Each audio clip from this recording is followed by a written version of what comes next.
The fiddle music spilled out into the dusty streets of Gonzales, Texas, and Molly Everett pressed herself against the rough wooden wall of the saloon, watching through the window as couples spun and laughed inside. It was October 1883, and the harvest dance had drawn every able-bodied soul from miles around, filling the usually quiet Saturday night with joy she could only observe from the outside. Her right leg ached where the fever had damaged it 5 years ago, leaving her with a pronounced limp that made walking difficult and dancing impossible. She told herself she did not mind, that she had grown accustomed to being the wallflower the woman men looked past on their way to prettier, more capable partners. The door swung open, and warm light flooded the street along with a burst of laughter. Molly turned to leave, not wanting to be caught lingering like some pitiful creature, but her leg betrayed her. She stumbled, catching herself against a wooden post, and felt the familiar burn of embarrassment color her cheeks. "Careful there." The voice was deep and warm, and a strong hand steadied her elbow. Molly looked up into the bluest eyes she had ever seen, set in a sun-weathered face beneath a black Stetson. The man was tall and lean, with the look of someone who spent his days in the saddle. "You all right, miss?" "I am fine," Molly said, pulling away more sharply than she intended. "Just clumsy." The cowboy did not release her immediately, his brow furrowing with concern rather than judgment. "Name is Thomas Ingram. I work the cattle drive routes, just passing through town for a few days."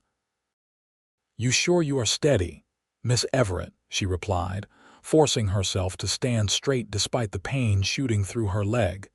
"And yes, I am perfectly capable of standing on my own." Thomas tipped his hat, but something in his expression suggested he did not quite believe her. "Well, Miss Everett, it seems a shame for you to be out here when there is music inside. Can I escort you back in?"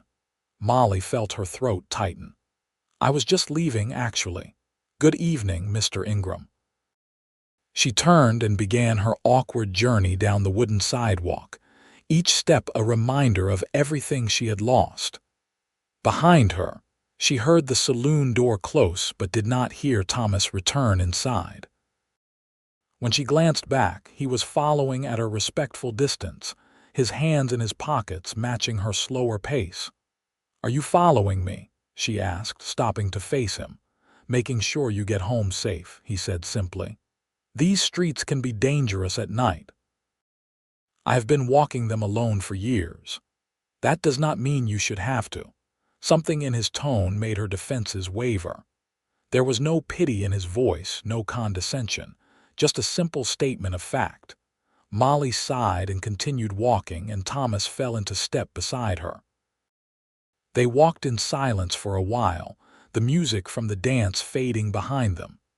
"You do not strike me as the type to avoid a good dance," Thomas said eventually.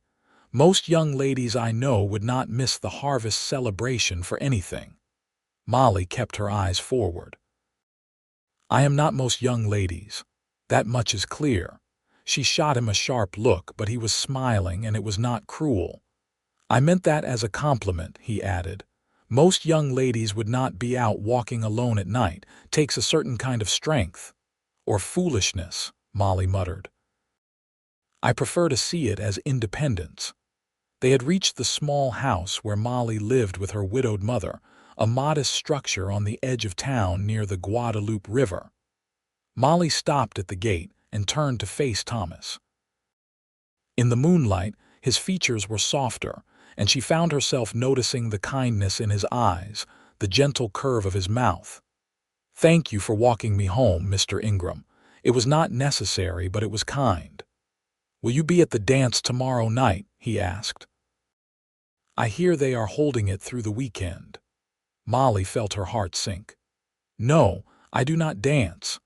"Why not?" The question was so direct, so genuine, that Molly found herself answering honestly instead of with one of her usual deflections. "Because I cannot. My leg was damaged by fever when I was 17. I can barely walk without pain. much less dance.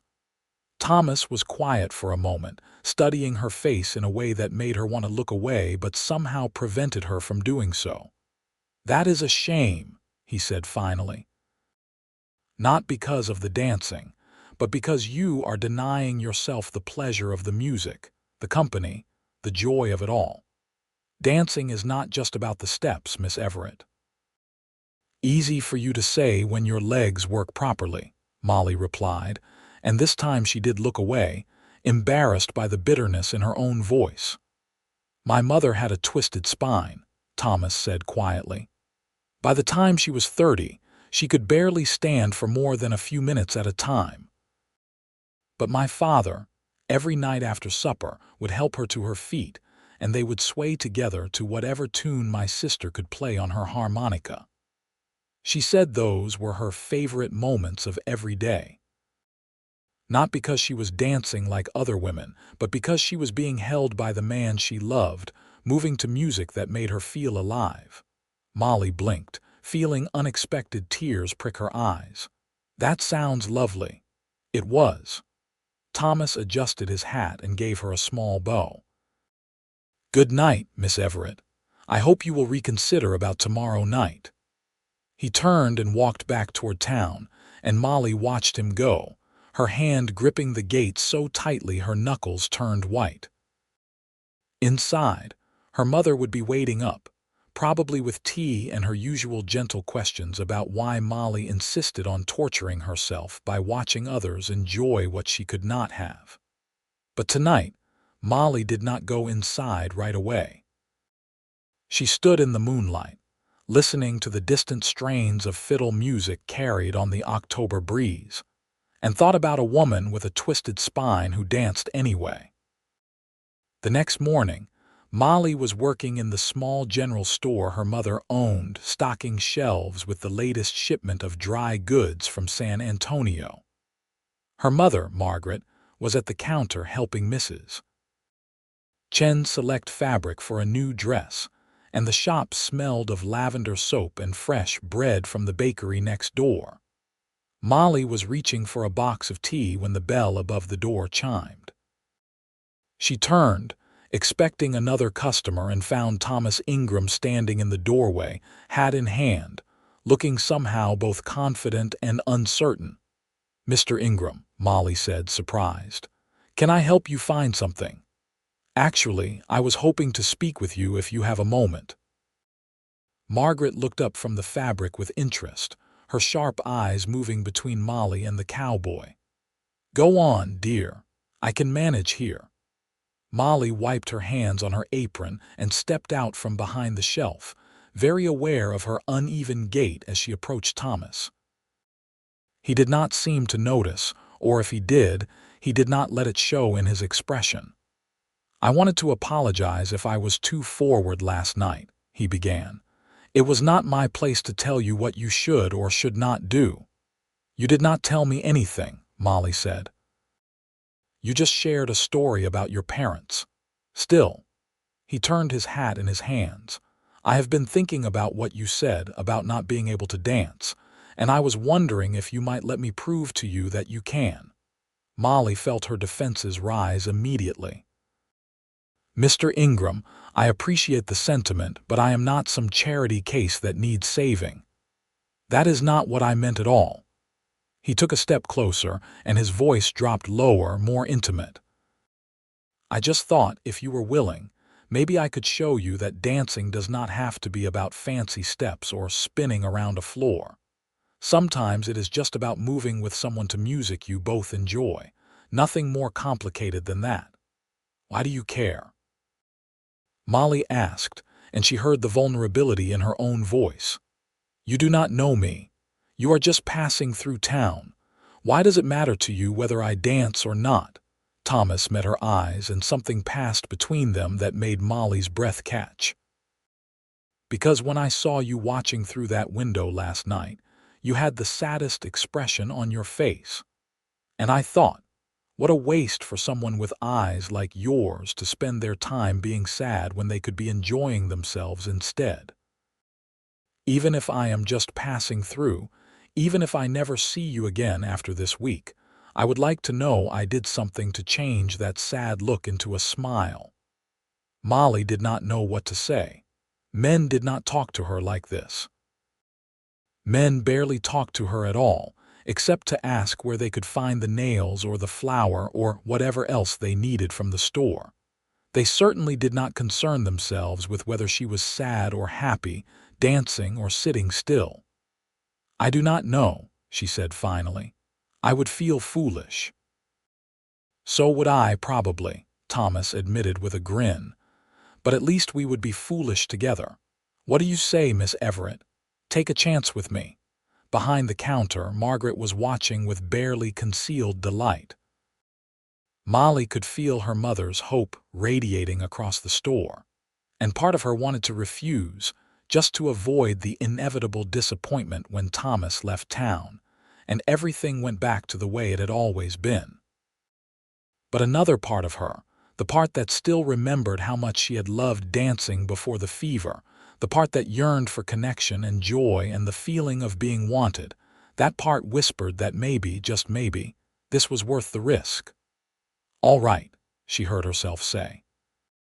"But not at the dance. I will not be humiliated in front of the whole town." "Wherever you like," Thomas said, and his smile was so genuine, so warm that Molly felt something crack open in her chest. "Just tell me when and where." They arranged to meet that evening by the river, where a grove of cypress trees provided privacy, and the sound of the water would cover any music Thomas brought. He promised to borrow a fiddle from one of the ranch hands, and Molly spent the rest of the day alternating between excitement and terror. She changed her dress 3 times, finally settling on a simple blue cotton that her mother said brought out her eyes. Margaret helped her pin up her dark hair and gave her a shawl against the October chill. "He seems like a good man," Margaret said as Molly prepared to leave. "He is just being kind, Mother. Do not read more into it than there is." "Kindness is how the best things begin," Margaret replied, kissing her daughter's forehead. "Go, enjoy yourself. You deserve this." Molly walked slowly to the river, her leg protesting with each step. By the time she reached the cypress grove, she was flushed and breathing hard, leaning heavily on the walking stick she usually tried to hide. Thomas was already there, sitting on a fallen log with a fiddle across his lap. He stood when he saw her, and his smile faltered when he noticed how much difficulty she had walking. "Miss Everett, are you all right? Should we do this another time?" "No," Molly said firmly, lowering herself onto the log before her leg could give out entirely. "I am here. I am just not very fast." Thomas sat beside her, and they were quiet for a moment, listening to the river and the evening birds. The sky was turning purple and gold with sunset, and the air smelled of water and earth and possibility. "I should confess something," Thomas said. "I am not very good with the fiddle. I can play about 3 songs, and 2 of them sound almost identical." Despite herself, Molly laughed. "Then why did you offer to bring one?"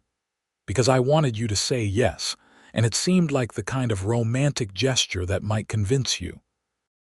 He picked up the fiddle and bow, testing a few notes that came out more screech than music. "See, terrible. Absolutely terrible," Molly agreed, but she was smiling. "But I can play this one well enough." Thomas began a slow, simple melody. Nothing fancy but sweet and melancholy in the fading light. It reminded Molly of the songs her father used to sing before he died, songs about rivers and roads and finding your way home. After a few bars, Thomas set down the fiddle and stood, extending his hand to Molly. "May I have this dance, Miss Everett?" Molly looked at his hand, then at his face, then back at his hand. "I told you I cannot. And I am telling you that you can. Trust me." She took his hand, and he pulled her gently to her feet. Immediately, her bad leg buckled, and she would have fallen if Thomas had not caught her, his arm strong around her waist. The embarrassment was instant and overwhelming, and Molly tried to pull away. "I cannot do this." I am sorry. I should not have come. Hey, Thomas said softly, holding her steady. Look at me. Reluctantly, Molly lifted her eyes to his. They were standing so close she could see the flecks of gray in his blue eyes, could smell the soap he had used and the leather of his vest. You do not have to walk, he said. You do not have to take a single step if it hurts. Just let me hold you and we will move together. That is all dancing is, really, just two people moving together. But my leg, put your weight on me, Thomas interrupted gently. Let me carry you. Trust that I am strong enough. Molly hesitated, every instinct screaming that this was a mistake, that she would hurt him or humiliate herself or both. But Thomas waited patiently, his arm secure around her waist, and slowly, carefully, Molly let herself lean into him. She rested her weight on her good leg and against his chest, and felt his other arm come up to support her back. There, he murmured. See, I have got you. He began to sway, just the smallest movement side to side, nothing that required her to step or turn. Just a gentle rocking motion, like being on a boat in calm water. Molly kept her eyes closed, overwhelmed by the closeness, the intimacy of being held like this. She could feel his heartbeat against her cheek, steady and strong. She could feel the muscles in his arms and chest, solid and reliable. And slowly, gradually, she let herself relax into the motion, into the embrace, into the moment. Thomas hummed the melody he had been playing, and Molly felt the vibration of it in his chest. They swayed together as the light faded and the stars began to appear overhead, and for the first time in 5 years, Molly felt like she was dancing. Not the wild spins and leaps she remembered from before the fever, but something deeper, something more meaningful. This was about connection, about trust, about letting someone else share your burden and finding joy in that sharing. This is nice, she whispered and felt Thomas smile against her hair. Told you, he said. Dancing is not about the steps. They stayed like that until the mosquitoes drove them back toward town, moving slowly in the darkness with Thomas supporting most of Molly's weight. When they reached her gate, neither of them seemed eager to let go. Thank you, Molly said. That was the kindest thing anyone has done for me in a very long time. It was entirely selfish, Thomas replied. I got to spend the evening with the most beautiful woman in Gonzales, and all I had to do was sway a little. I definitely got the better end of that bargain. Molly felt herself blush. You do not have to say things like that. I only say things I mean, Miss Everett. He lifted her hand to his lips and kissed her knuckles, a gesture so old-fashioned and sweet that Molly felt her heart skip. Can I see you again tomorrow? You keep asking to see me, but you never say how long you are staying in town. Does it matter? Yes, Molly said honestly, because I do not know if I can stand you leaving if I let myself care too much. Thomas was quiet for a moment, his thumb rubbing gentle circles on the back of her hand. I am supposed to join up with a cattle drive heading north in 3 days, but I am starting to think I might need to reconsider that plan. Do not change your plans for me. I am not asking you to. I know you are not, but maybe I want to. He smiled at her, and in the lamplight from her porch, he looked young and hopeful and a little uncertain. Tell me the truth, Miss Everett. Are you glad I followed you home last night? Yes, Molly admitted. Against my better judgment, yes, I am very glad. Then let me see you tomorrow. And the day after, and for as many days as I have left in this town. We can figure out the rest later. Molly knew it was dangerous, knew she was setting herself up for heartbreak, but she had spent 5 years being careful, being protected, being safe, and where had it gotten her? Watching life through windows and walking home alone, maybe it was time to take a risk. All right, she said. Tomorrow. Thomas kissed her hand again, and then he was gone, walking back toward the boarding house where he was staying. Molly went inside to find her mother waiting up with tea and 1,000 questions. But instead of feeling annoyed, Molly found herself wanting to talk, wanting to share the strange and wonderful thing that was happening to her. She told her mother about the river, about the swaying, about how Thomas had held her and made her feel like she was floating instead of broken. "He sounds special," Margaret said, squeezing her daughter's hand. "He is," Molly agreed. "I just wish he was not leaving. Maybe he will not." "Mother, he is a drover. He goes where the cattle go. I cannot expect him to give that up for someone he just met." "Your father gave up sailing when he met me," Margaret reminded her. "He said he had found his anchor and did not need to wander anymore." Sometimes when you find the right person, the choice is easy. Molly wanted to believe that, but it seemed too much like a fairy tale. Real life was not that simple, and she was not the kind of woman who inspired grand gestures. Still, when she lay in bed that night, she let herself imagine what it might be like if Thomas stayed, if their evening swaying by the river became a nightly ritual, if the warmth she felt in his arms became something permanent and real. The next day passed slowly. Molly worked in the store, helped her mother with inventory, and tried not to watch the clock. Thomas had said he would come by after supper, and every time the bell chimed, her heart jumped. When he finally appeared, the sun was setting and the store was empty except for Molly and Margaret. He carried a small package wrapped in brown paper. "I brought you something," he said, handing it to Molly.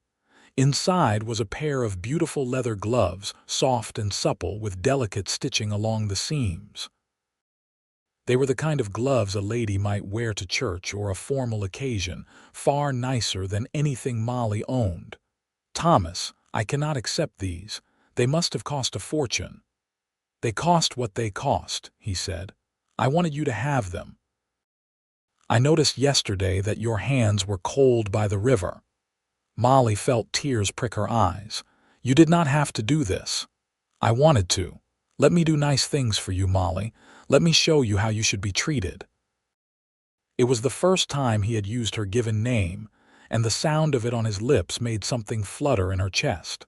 Margaret, sensing the moment, quietly excused herself to the back room. Molly clutched the gloves to her chest. "I am not used to this," she confessed. "To someone caring, paying attention, wanting to spend time with me, it scares me." "It scares me too," Thomas admitted. "I have been on the move for years, never staying anywhere long enough to form attachments. It is easier that way, or at least I thought it was. But then I saw you watching through that window, and something in me just stopped. Like I had been walking toward you my whole life without knowing it, and suddenly there you were." "That is a very romantic thing to say." "Is it working?" Molly laughed, wiping at her eyes. "Yes. Unfortunately for both of us, it is working very well." They walked together again that night, this time through the center of town where people could see them. Molly noticed the looks, the whispers, the surprise on faces of people who had never paid her much attention before. Part of her wanted to hide, to avoid the scrutiny and the inevitable gossip. But Thomas walked beside her with pride, matching his pace to hers without complaint, and his presence gave her courage. They stopped at the saloon, where the harvest dance was in full swing. Through the windows, Molly could see the couples spinning and laughing just as they had been 2 nights ago. But this time, instead of feeling left out, she felt content. Because while those people were inside dancing, she was outside with Thomas, and that seemed infinitely better. "You miss it?" Thomas asked, following her gaze. "The real dancing, I mean." "Sometimes," Molly admitted, "but less than I used to. The worst part was never the dancing itself. It was feeling invisible, like I did not matter because I could not do what everyone else could do." "You matter," Thomas said firmly. "You matter more than all those people in there combined, at least to me." Molly turned to face him fully. "Thomas, we barely know each other. How can you say things like that? Because sometimes you just know, he replied. My father told me once that, when he met my mother, it took him about 5 minutes to realize he was going to marry her. He said it was not about knowing everything about her. It was about recognizing something essential, something that fit with something in himself. I did not understand what he meant until I saw you. Molly's breath caught. What are you saying? I am saying that I know I am supposed to leave in 2 days, but I do not want to. I am saying that I have been thinking about you every minute since I met you, wondering what you are doing, what you are thinking, whether you are smiling or sad. I am saying that, when I hold you while we sway to music, it feels more right than anything else in my life ever has. Thomas, you do not have to say anything back, he interrupted quickly. I know it is fast. I know it is crazy. I just needed you to know how I feel so that if I do leave, you will not think it is because I did not care enough to stay. Why would you leave if you feel this way? Because I have commitments. Because the trail boss is counting on me. Because I signed on for the drive and I am a man of my word. He ran a hand through his hair, frustrated. But Lord help me, Molly. I am trying to figure out how to break that word, how to tell him I cannot go, how to make this work. Molly reached up and touched his face, feeling the rough stubble on his jaw. I do not want you to go either, she said softly. I have spent these last 2 days feeling more alive than I have in years, and the thought of going back to how things were before I met you makes me want to cry. But I also do not want you to resent me for making you give up your life, your work, your freedom. You would not be making me give up anything. I would be choosing to stay. But for how long? What happens when you get bored with small-town life, with working in a store or doing ranch work that keeps you in one place? What happens when you remember how much you loved the trail and you start to resent the lame woman who took that away from you? Stop, Thomas said, and his voice was sharp enough that Molly flinched. He immediately softened, taking her hands in his. I am sorry. I did not mean to snap. But Molly, you have to stop talking about yourself like you are some kind of burden. You are not lame. You are not broken. You are not less than anyone else. You are a woman with a bad leg, that is all. It does not define you, and it sure as hell does not make you unworthy of being loved. You say that now. I will say it forever if you let me. He squeezed her hands. Look, I do not have all the answers. I do not know exactly how this works or what I am going to do for work if I stay. But I do know that I have been wandering for 5 years trying to find something that made me feel like I belonged somewhere, and in 2 days with you I have found it. So no, I am not going to get bored. I am not going to resent you. I am going to wake up every morning grateful that I followed you home that night and was brave enough to ask you to dance. Molly felt tears streaming down her face, and she did not bother to wipe them away. What if this does not work? What if we are wrong about this feeling? Then at least we tried, Thomas said. At least we did not spend the rest of our lives wondering what if. But I do not think we are wrong, Molly. I think we are exactly right.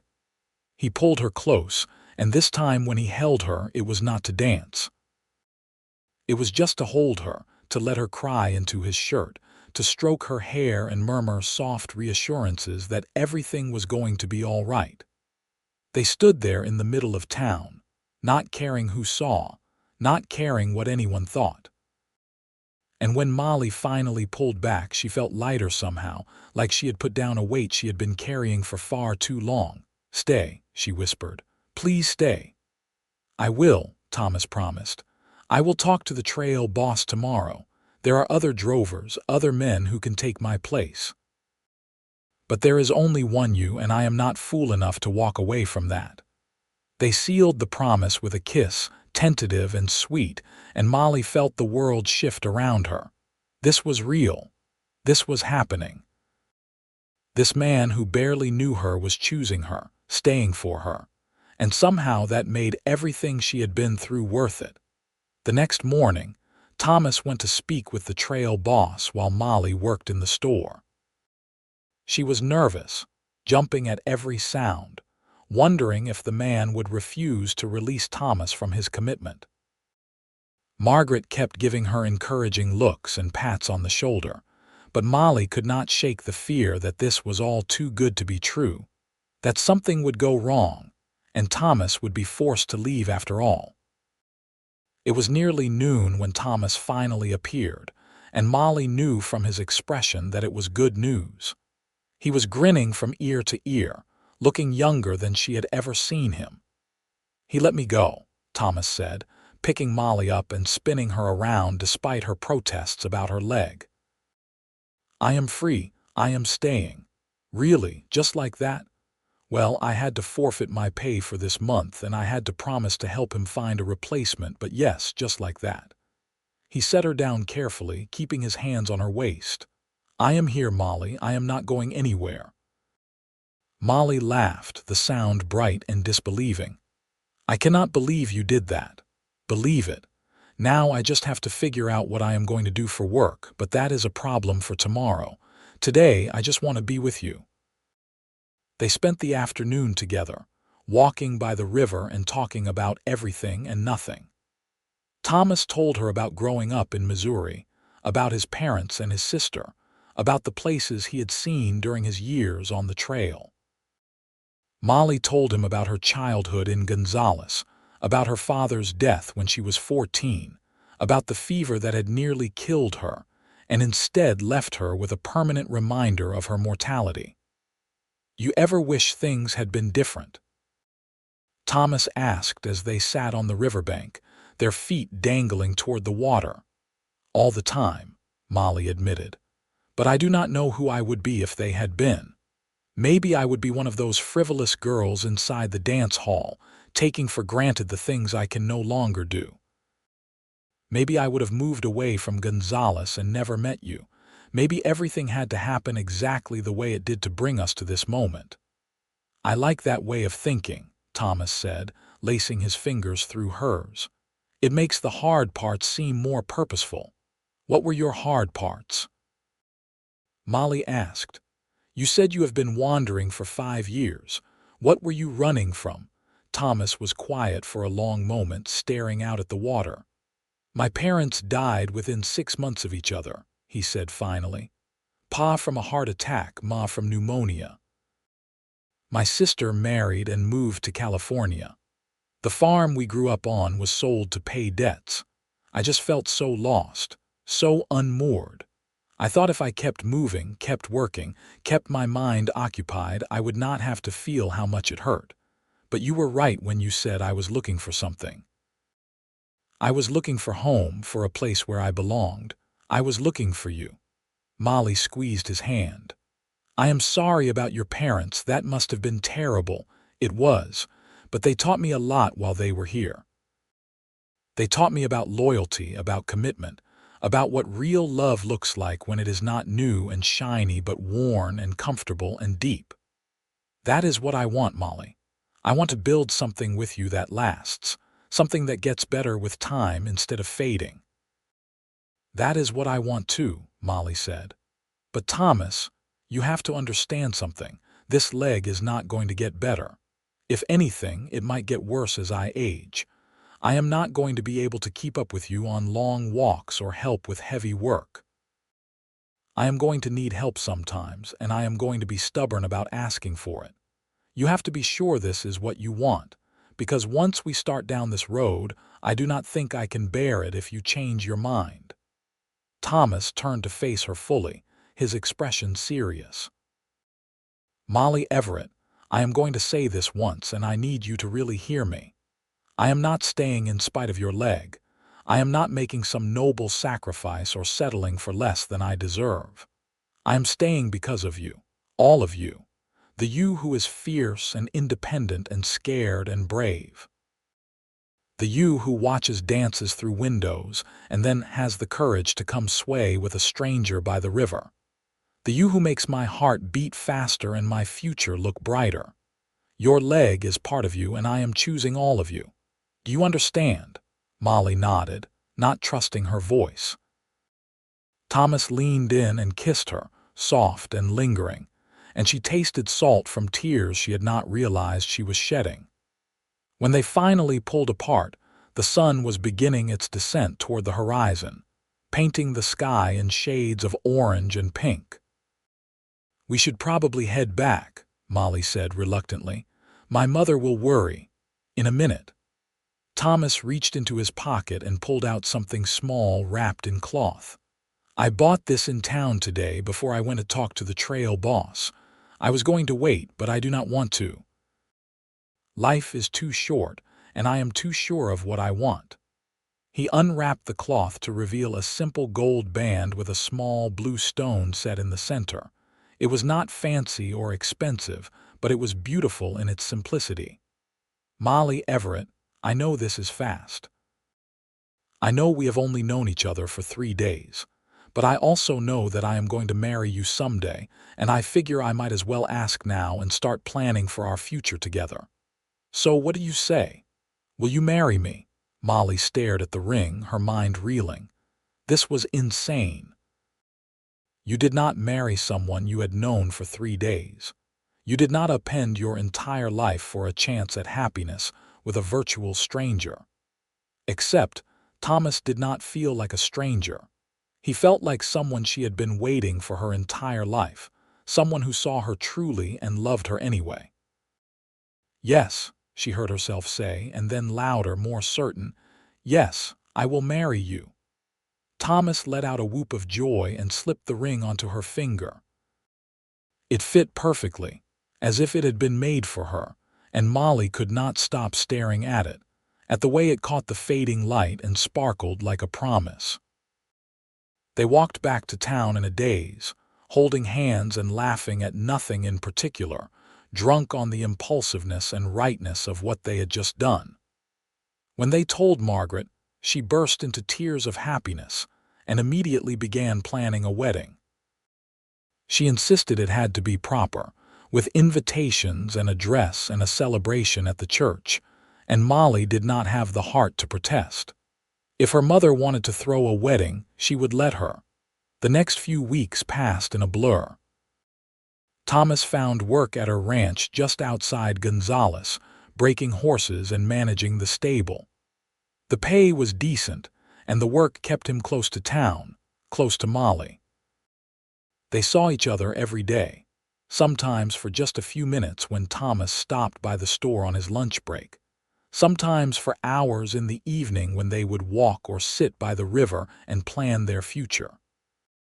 They decided to marry in November, giving Margaret enough time to prepare but not so long that they had to wait forever. Molly worked on her dress with help from her mother and some of the other women in town, women who suddenly seemed interested in her now that she was engaged. She tried not to feel bitter about it, tried to focus instead on the kindness they were showing rather than the years of neglect that preceded it. Thomas was patient with her moods, her fears, her moments of doubt when she would panic and wonder if they were making a mistake. He would take her hands and remind her of why they were doing this, of how they felt when they were together, of the life they were going to build. And slowly, Molly began to believe that this was real, that she was allowed to have this happiness, that her bad leg did not disqualify her from love and marriage, and all the normal things other women got to experience. The wedding was set for November 15th, a cool morning with clear skies and the last of the fall colors clinging to the trees. The church was small but packed with people, more than Molly had expected. She wore a cream-colored dress with lace at the collar and cuffs, and her mother had woven small white flowers into her hair. She felt beautiful, maybe for the first time in years. Thomas waited at the altar in a borrowed suit, his hair slicked back and his blue eyes bright with emotion. When Molly walked down the aisle on her mother's arm, moving slowly but steadily with her walking stick, he looked at her like she was the most precious thing in the world. Like her limp did not matter, like nothing mattered except that they were here together, about to promise their lives to each other. The ceremony was simple and traditional, the words familiar and comforting. Molly's voice shook when she said her vows, but Thomas held her hands tight and gave her courage. When the preacher pronounced them husband and wife, Thomas kissed her with such tenderness that Molly felt her eyes fill with tears. The celebration afterward was held at the saloon, the same place where Molly had watched through windows just a month ago. But this time she was inside, the guest of honor, and people kept coming up to congratulate her and tell her how happy they were for her. It should have felt false, given how many of these same people had ignored her for years, but Molly found she did not care. She was too happy to hold onto old grievances. When the music started, couples began to dance. Molly watched from her seat, feeling the old familiar pang of longing, the sense of being excluded. But then Thomas was there, offering his hand with a smile. "May I have this dance, Mrs. Ingram?" "Thomas, all these people do not matter," he finished. "It is our wedding day. Dance with me." He pulled her to her feet and into his arms, holding her close just like he had that first night by the river. They swayed together in the middle of the floor, not attempting any complicated steps, just moving gently to the music. Molly rested her head on Thomas's chest and let him support her weight, trusting him completely around them. Other couples spun and twirled, but Molly and Thomas stayed in their own small circle, swaying slowly, lost in each other. Some people watched with curiosity, others with approval, but most simply smiled and went back to their own dancing. And Molly realized that she did not care what anyone thought. This was her dance, her husband, her happiness. She had spent too many years letting other people's opinions dictate her actions. "No more." "I love you," she whispered to Thomas. "I love you too," he replied. "Forever." They danced until Molly's leg ached too much to continue, and then they sat together and watched others dance, content just to be near each other. Margaret came by and hugged them both, whispering to Molly how proud she was, how happy she was to see her daughter so well loved. Friends of Thomas from the ranch stopped by to congratulate him and tease him about settling down. The evening was full of laughter and music and joy, and when it finally ended, Molly and Thomas walked home together as husband and wife. Thomas had rented a small house on the edge of town, close to the river where they had first danced. It was not much, just 2 rooms and a kitchen, but it was theirs. He carried Molly over the threshold despite her protests, and they spent their wedding night learning each other in the soft glow of lamplight, discovering that physical intimacy could be tender and sweet and perfect, even when it required patience and accommodation for a leg that did not always cooperate. The next morning, Molly woke to find Thomas watching her with a soft smile. "Good morning, wife," he said. "Good morning, husband," she replied, still marveling at the words. They fell into a routine quickly. Thomas worked at the ranch during the day while Molly helped her mother at the store. In the evenings, they would cook together, Thomas handling the heavy pots and Molly doing the seasoning and stirring. After supper, they would sit on their small porch and watch the sun set, talking about their days and their dreams for the future. Thomas proved to be everything he had promised and more. When Molly's leg ached, he would massage it without complaint. When she struggled with household tasks that required standing for long periods, he helped without making her feel inadequate. He treated her as an equal partner in all things, asking her opinion on decisions and respecting her views even when they disagreed. Winter came to Gonzales, bringing cooler temperatures and occasional rain. Molly worried that Thomas would regret giving up the trail for small-town life, especially during the long evenings when there was little to do but sit by the fire and read or talk. But Thomas seemed content, even happy, with their quiet life. He had made friends at the ranch and was gaining a reputation as one of the best horse trainers in the county. Christmas arrived, and Molly gave Thomas a new hat she had been secretly working on for months, carefully stitching leather and shaping it to fit his head perfectly. He gave her a music box that played the same melody he had hummed that first night by the river, and Molly cried when she opened it, overwhelmed by the thoughtfulness of the gift. "I want you to have music even when I am not here to provide it," Thomas said, wiping her tears. "I want you to remember that night, how brave you were, how beautiful." "I think about it all the time," Molly confessed. "I think about how close I came to walking away, to refusing your offer. What if I had? What if I had been too scared or too proud?" "But you were not," Thomas reminded her. "You took a chance, and look where we are now." As winter turned to spring, Molly began to suspect she might be pregnant. She waited a few weeks to be sure, too nervous to get her hopes up, but when her suspicions were confirmed by the doctor, she could hardly contain her joy. She told Thomas that evening as they sat by the river, in the same spot where he had first held her and swayed to music. "We are going to have a baby," she said, taking his hand and placing it on her still flat stomach. Thomas stared at her, his expression cycling through shock, disbelief, and finally pure elation. "A baby, are you sure?" The doctor confirmed it today. "I am about 3 months along." Thomas pulled her into his arms and held her tight, and Molly felt him shaking. When he pulled back, there were tears on his cheeks. "I am going to be a father," he said wonderingly. "We are going to have a family." "Are you happy?" Molly asked, suddenly nervous. "I know we have not talked much about children. Is this what you want?" "This is everything I want," Thomas assured her. "You are everything I want. I cannot believe how lucky I am." The pregnancy was not easy.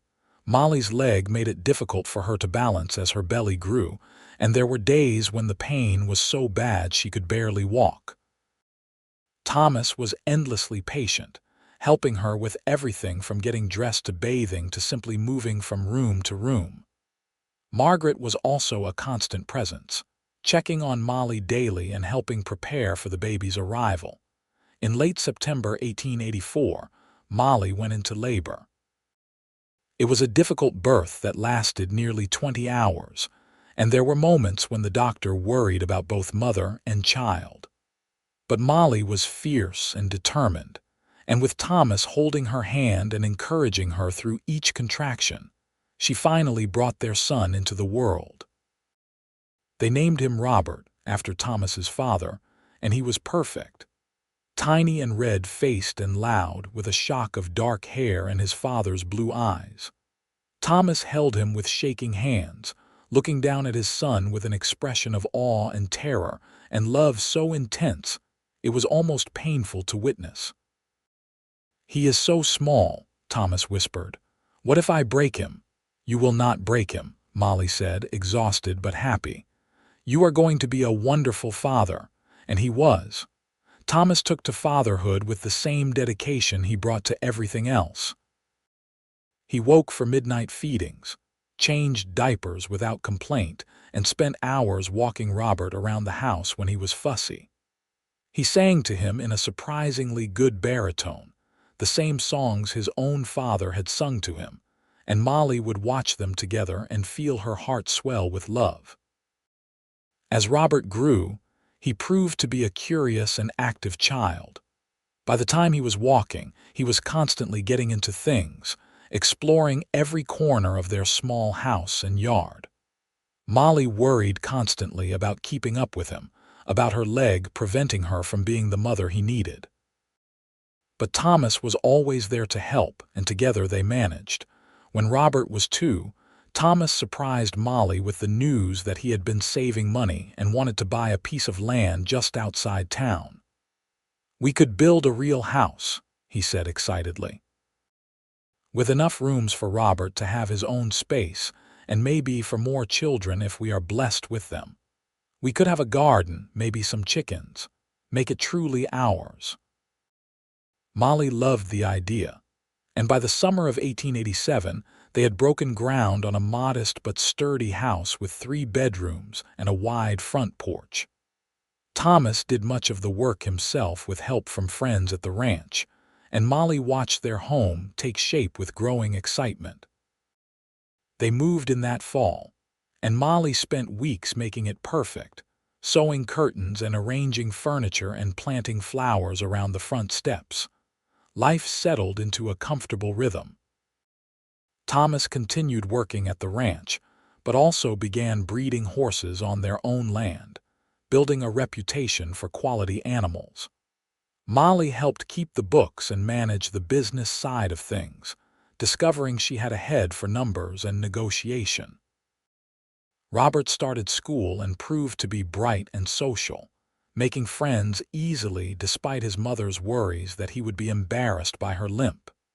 In the spring of 1889, Molly gave birth to their second child, a daughter they named Sarah. She was smaller than Robert had been but just as healthy, with her mother's dark hair and her father's easy smile. Robert was fascinated by his baby sister, constantly wanting to hold her and help care for her.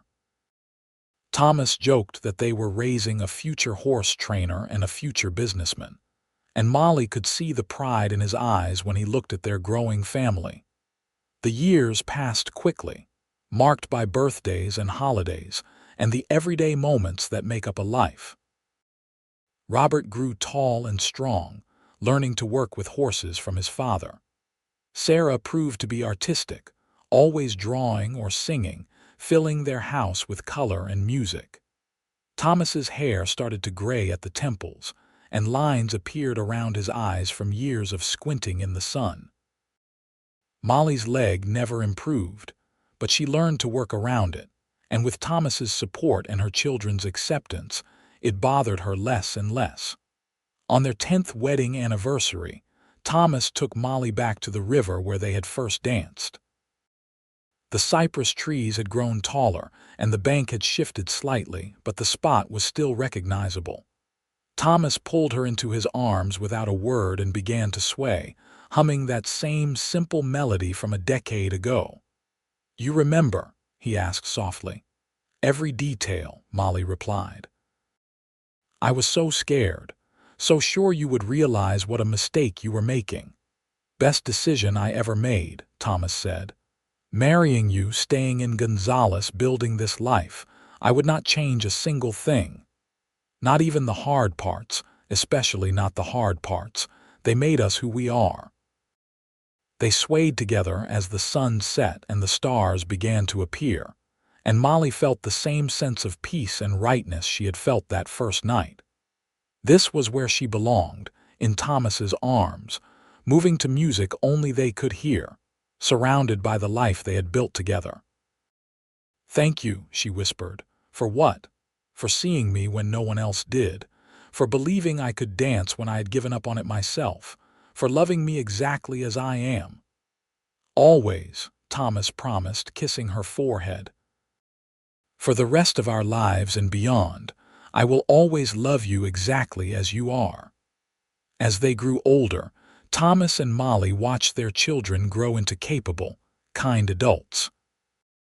Robert married a woman named Clara from a neighboring ranch, and they gave Thomas and Molly 3 grandchildren who brought endless joy and chaos into their lives. Sarah married a teacher from San Antonio and moved there but visited often, always bringing new drawings for her mother and stories about the city. Thomas eventually retired from the ranch and focused full-time on their horse breeding business, which had grown successful enough to provide a comfortable living. Molly's leg grew weaker with age, and she eventually needed a wheelchair for longer distances, but Thomas adapted without complaint. He built ramps for their house and modified their buggy so she could travel more easily. He never made her feel like a burden, never showed anything but patience and love. On warm evenings, they would sit on their porch and watch the sunset, holding hands and reminiscing about their years together. Thomas would tell the grandchildren about the night he followed their grandmother home from the dance. about how she said she could not dance, and he proved her wrong. The children loved the story, and Molly never tired of hearing Thomas tell it. The details polished smooth from repetition, but the emotion still fresh and real. "Tell us about the ring, Grandpa," the youngest grandchild would say, and Thomas would oblige, describing how he bought the simple gold band with barely enough money in his pocket, how he asked Molly to marry him after knowing her only 3 days, how she said yes, and changed his life forever. "Was it scary?" the child would ask. "Asking so fast, terrifying," Thomas would admit. "But sometimes the best things in life require a leap of faith. Your grandmother taught me that." On their 30th anniversary, the whole family gathered at their house for a celebration. Children and grandchildren filled every room, and the noise and laughter were almost overwhelming. But Thomas insisted on one thing: a dance with Molly. He pushed her wheelchair out to the porch where someone had set up a gramophone, and as music filled the air, he helped her to her feet and held her close, supporting all her weight as they swayed together one more time. Molly's eyes filled with tears as she rested her head on Thomas's chest. His heartbeat was slower now, not as strong as it had been that first night by the river, but it was still the most comforting sound in her world. She thought about the girl she had been, watching life through windows and believing she did not deserve happiness. She thought about the cowboy who had refused to accept her limitations, who had shown her that dancing was not about steps but about connection, about trust, about love. "Best 30 years of my life," Thomas murmured into her hair. "Mine too," Molly replied. "Every single day." They swayed together as their family watched, 3 generations of love and laughter and life that had started with one brave decision on an October night in 1883. Robert had his arm around Clara, and Sarah was wiping tears from her eyes. The grandchildren were unusually quiet, sensing the significance of the moment. When the song ended, Thomas carefully helped Molly back into her wheelchair and kissed her forehead, her cheeks, her lips. "I love you, Molly Ingram," he said clearly, so everyone could hear. "I love you too, Thomas Ingram," she replied. "Forever and always." The years continued to pass, slower now but no less precious. Thomas's hair turned completely white, and Molly's hands developed arthritis that made her detailed work difficult. But they still sat together every evening, still held hands, still found joy in each other's company. They had built something strong and lasting, exactly as Thomas had promised all those years ago. When Thomas passed away peacefully in his sleep at the age of 72, Molly felt like part of her soul had been torn away. But she also felt grateful for every moment they had shared, every dance they had swayed through together. Their children and grandchildren surrounded her with love and support, and she found comfort in the life they had created, the legacy they were leaving behind. Molly lived another 5 years after Thomas's death, 5 years filled with memories and family and the quiet contentment that comes from a life well lived. She never remarried, never even considered it. Thomas had been her great love, her dance partner, her home. No one else could ever compare. On the day she died, surrounded by her children and some of her grandchildren, Molly's last words were about that night by the river. "Tell them," she whispered to Sarah, "tell everyone that I could dance after all. Thomas showed me how." She was buried next to Thomas in the Gonzales cemetery under a large oak tree. Their shared headstone reads simply, "Thomas and Molly Ingram, together forever, they danced." The family continued to grow and thrive, carrying forward the lessons of love and acceptance and courage that Thomas and Molly had embodied. Robert's children and Sarah's children all heard the story of their grandparents, of the cowboy who stayed, and the woman who learned to dance, of a love that started with a leap of faith and lasted until death and beyond. Years later, when historians documented the history of Gonzales, Texas, they would note the Ingram family's contributions to the community, their successful horse breeding business, their children's accomplishments. But what they could not fully capture was the simple, profound truth that had shaped that entire legacy. That sometimes the bravest thing you can do is let someone love you. That sometimes dancing is not about the steps, but about the person holding you close. And that sometimes a chance encounter on an October night can change everything. The house Thomas built still stands on the edge of Gonzales, though it has been modified and expanded over the generations. The cypress trees by the river where they first danced have grown massive, their roots deep in Texas soil.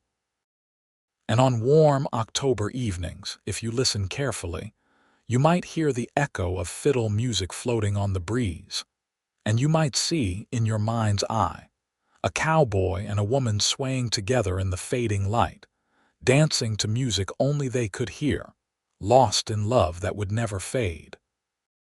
That love had started with a simple act of kindness, with a man who saw beyond a woman's limitations to the person she truly was. It had grown through shared struggles and joys, through children and grandchildren, through decades of choosing each other every single day. And it had ended not with death but with a legacy, a story passed down through generations, a reminder that the best things in life often come when we are brave enough to take a chance on connection, on vulnerability, on love. Molly Everett had believed she could not dance, but Thomas Ingram had held her close and swayed real slow, and together they had created a dance that lasted a lifetime. That was their story, simple and profound, tragic and beautiful, uniquely theirs yet universally true. It was a story about seeing and being seen, about acceptance and transformation, about finding home in another person's arms. And it was a story that, like all the best love stories, ended not with goodbye but with forever.